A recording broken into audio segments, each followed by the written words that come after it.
La Revolución Mexicana, uno de los eventos más importantes de la historia de México. Transformó el país política, social y económicamente. A través de este video exploraremos dónde y cuándo ocurrió, quiénes participaron, por qué ocurrió, el cómo se desarrolló y cuáles fueron sus consecuencias. La Revolución Mexicana se desarrolló en diversas regiones clave del país, cada una con sus propias dinámicas. En el norte del país, Chihuahua se convirtió en un punto estratégico debido a las campañas militares de Francisco Villa y la movilización revolucionaria.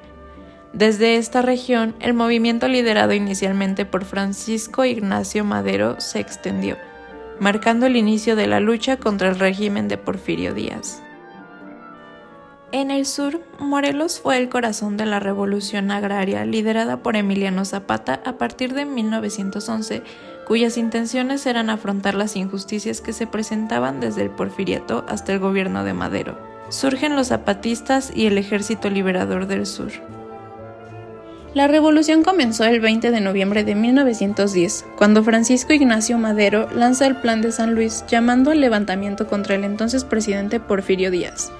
En 1911, Porfirio Díaz renuncia a la presidencia, dejando como presidente interino a Francisco León de la Barra y dirigiéndose a Veracruz rumbo a su exilio. Y el 6 de noviembre de este mismo año, Francisco I. Madero entra triunfante a la Ciudad de México y asume la presidencia.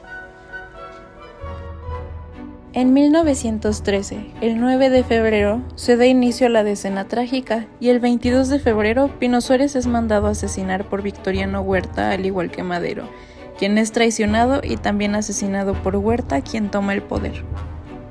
En 1915 surge la guerra civil entre los constitucionalistas y los convencionistas. Carranza desconoce a la Convención Revolucionaria y durante 14 meses las batallas continuaron. En 1917 sucede la promulgación de la Constitución de 1917, incluyendo derechos sociales como el artículo 3, que establece la educación como gratuita, laica y obligatoria, eliminando la influencia de la Iglesia en el sistema educativo.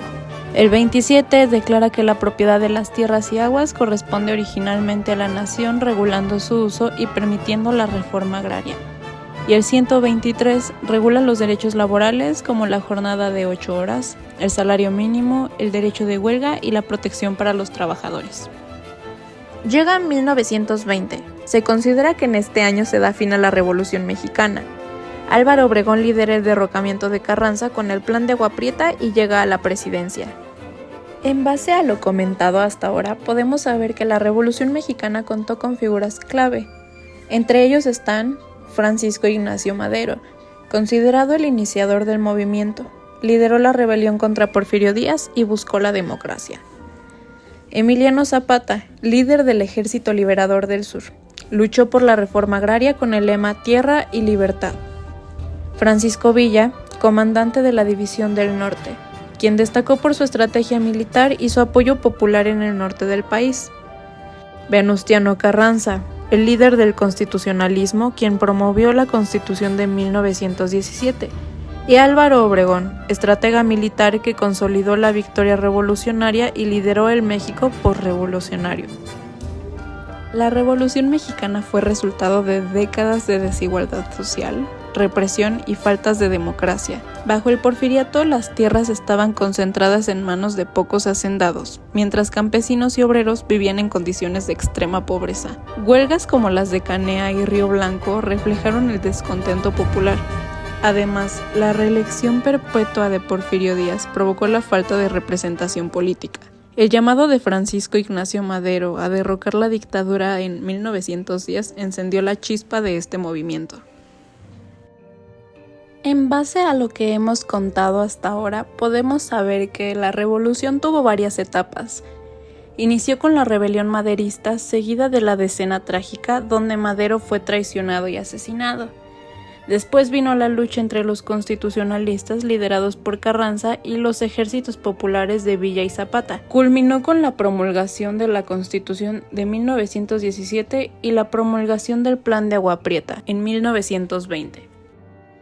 En sí, la revolución trajo cambios fundamentales. La Constitución de 1917 estableció derechos educativos, laborales y agrarios. También se promovió la reforma agraria y se crearon instituciones que marcaron el rumbo del México moderno. En conclusión, la Revolución Mexicana transformó la historia del país, estableciendo las bases para un México más justo e igualitario. Su legado vive en nuestras instituciones y derechos.